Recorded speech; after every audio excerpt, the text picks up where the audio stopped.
The suitcase had been packed for 3 days.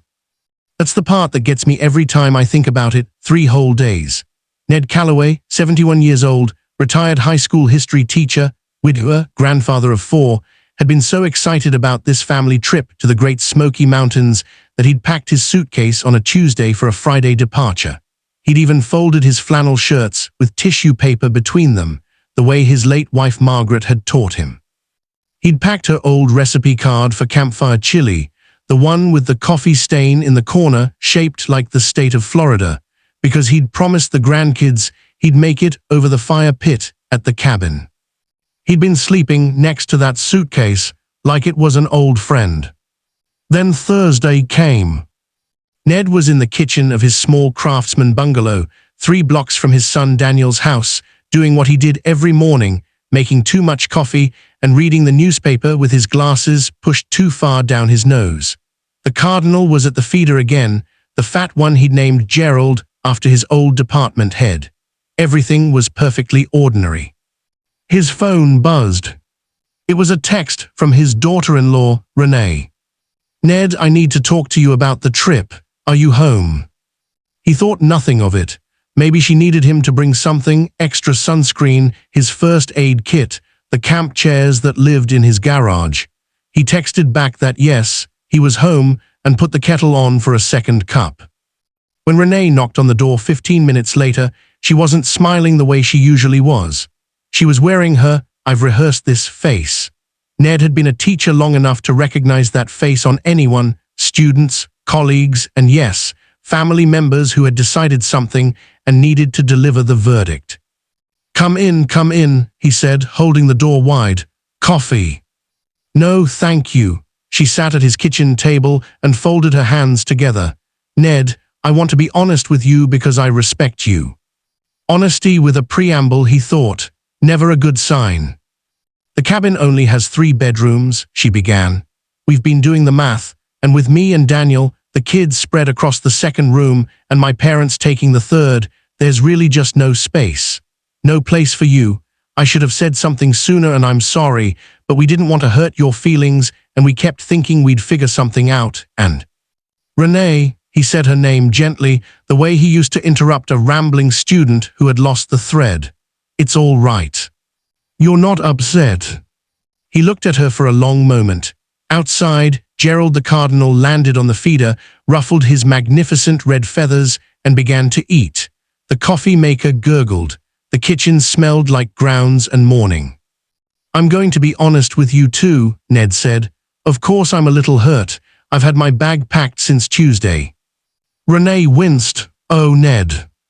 But he continued, raising one finger the way he had when making a crucial point about the Missouri Compromise.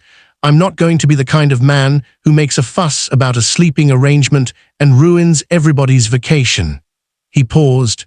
"Now, have you left yet?" "Tomorrow morning, 8 o'clock. Ned nodded slowly, looking past her toward the window. Then something moved behind his eyes, some quiet internal shifting, the way a compass needle swings before it finds north. Renee would later describe it to Daniel as the most unsettling and wonderful thing she'd ever witnessed at a kitchen table. "Well then," Ned said, standing and refilling his coffee cup, "I've got 24 hours. I'd better get to work." What Ned did next, nobody in the family expected, not even a little. He didn't call Daniel to complain. He didn't leave a guilt-laden voicemail. He didn't sit in his recliner feeling sorry for himself with the Travel Channel on in the background, watching other people's adventures while his suitcase gathered dust. He opened his laptop, the one his grandkids had set up for him with font size set to enormous, and he started researching. By noon, he had booked himself a room at a bed and breakfast called the Hearthstone Inn, a 45-minute drive from the family's rental cabin in the Smokies. A private room with a clawfoot tub, a porch with a mountain view, and this part made him laugh out loud at his own kitchen table, a complimentary wine hour at 5 o'clock every evening. $40 more per night than his share of the cabin would have cost, but he was 71 years old, and Margaret had been gone for 6 years, and if a clawfoot tub wasn't a good enough reason to spend $40, he'd like to know what was. Then he called his old friend Archero, a retired park ranger who'd spent 30 years in the Smokies and knew every trail, hollow, and overlook by name. "Art," he said, "I'm coming to your neck of the woods this weekend. What am I doing?" By 2 o'clock, he had a handwritten itinerary: sunrise at Klingman's Dome on Saturday, a fishing morning at Hazel Creek on Sunday, a spot Archero said was so remote and beautiful that grown men had wept upon seeing it, a visit to the Museum of the Cherokee Indian he'd been meaning to make for 15 years, a bookshop in Gatlinburg that Archero swore was the best in the Southeast, run by a 90-year-old woman named Dolores who still read everything she sold. He packed 3 extra books in his suitcase. The tissue paper between the flannel shirts stayed exactly where it was. At 7:30 Friday morning, Daniel's minivan sat in the driveway next door being loaded with enough luggage for a small expedition. Ned walked over, hands in his jacket pockets, and helped carry bags. He blew raspberries on baby Sophie's neck until she shrieked with laughter. He refereed a brief but intense argument between his grandsons Marcus and Cole about who got the window seat. He hugged Daniel longer than usual and pretended not to notice when his son's jaw tightened with guilt. "Dad," Daniel said quietly away from the others, "I'm sorry, this whole thing I should have." "You should have nothing," Ned said firmly. "You're going to have a beautiful trip, and so am I." Daniel blinked. "What does that mean?" Ned just smiled, the same slow, private smile that had driven 3 decades of students absolutely crazy, and waved them off down the street.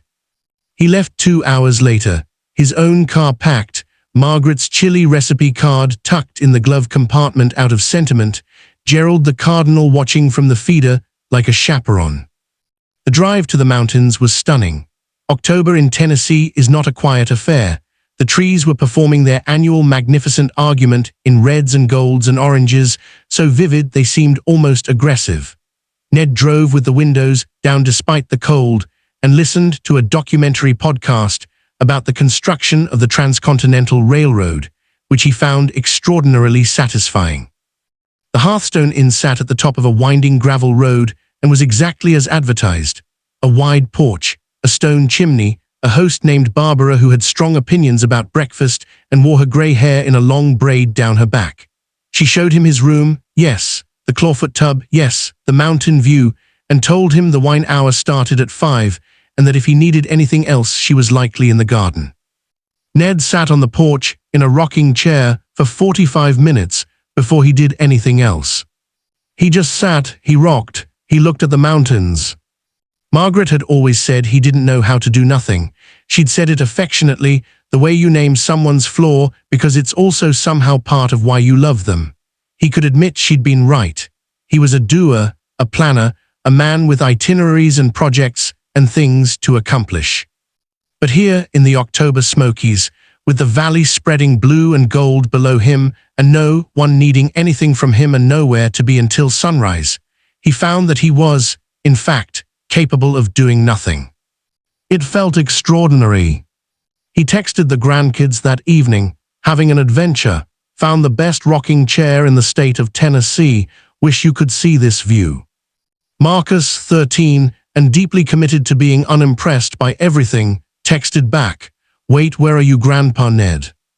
"My own spot," he replied. "You can visit next time." He meant it too. The wine hour was on the back porch with Barbara and 3 other guests, a retired couple from Cincinnati and a woman named Joyce, who was a geology professor taking a solo weekend to decompress.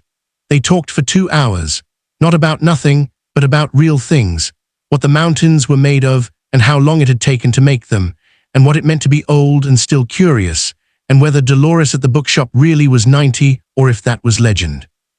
It was the best conversation Ned had enjoyed in recent memory, which told him something important about the quality of conversations he'd been having.